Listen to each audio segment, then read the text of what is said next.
Allotment చేసుకుంటాం sir. తర్వాత mic లో కూడా అనౌన్స్మెంట్ త్రూ అవుట్ కళ్యాణం చేయడం జరుగుతుంది సార్. దట్ తలంబ్రాల కోసం ఎవరు కూడా ఇక్కడి వరకు రావద్దు, తలంబ్రాల కౌంటర్లోనే ఇవన్నీ తీసుకొని ఇవే రాముడి కళ్యాణం ఏవైతే వాడిన తలంబ్రాలు అక్కడ ఇవ్వడం జరుగుతుంది. అందరూ కూడా ఎవరి సెక్టార్ నుంచి వాళ్ళు ఆ ఎగ్జిట్ ద్వారా వెళ్ళి ఆ తలంబ్రాల కౌంటర్ వెళ్ళాలి, ఇన్ఫర్మేషన్ కూడా క్లియర్గా ఇవ్వడం జరిగింది.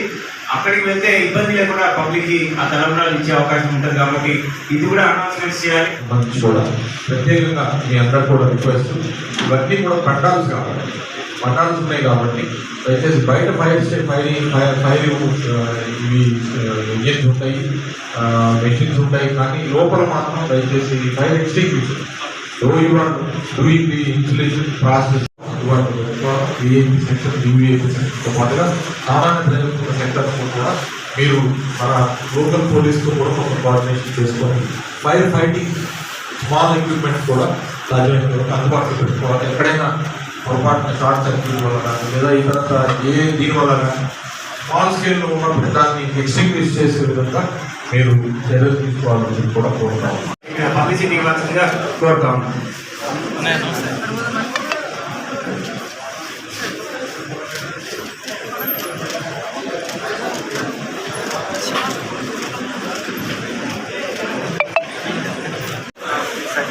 సెక్టార్స్లో మరి టికెట్స్ కొనుక్కునే వాళ్ళు, అలాగే ఫ్రీగా వచ్చి వీక్షించే వాళ్ళకి జరిపే ఏర్పాట్లు, అక్కడ భద్రత, మరి అగ్నిమాపక సిబ్బంది సమాయత్తత, దాంతోపాటుగా మంచినీళ్ళు, ఓఆర్ఎస్ ప్యాకెట్ల యొక్క లభ్యత, మరి దాంతోపాటు తలంబ్రాలు ఫ్రీగా వచ్చిన భక్తులందరికీ అందుబాటు చేసే విధంగా రకరకాల మరి ప్రదేశాల్లో పార్కింగ్లు ఏర్పాటు చేసే విధంగా అన్ని చర్యలు తీసుకుంటాం.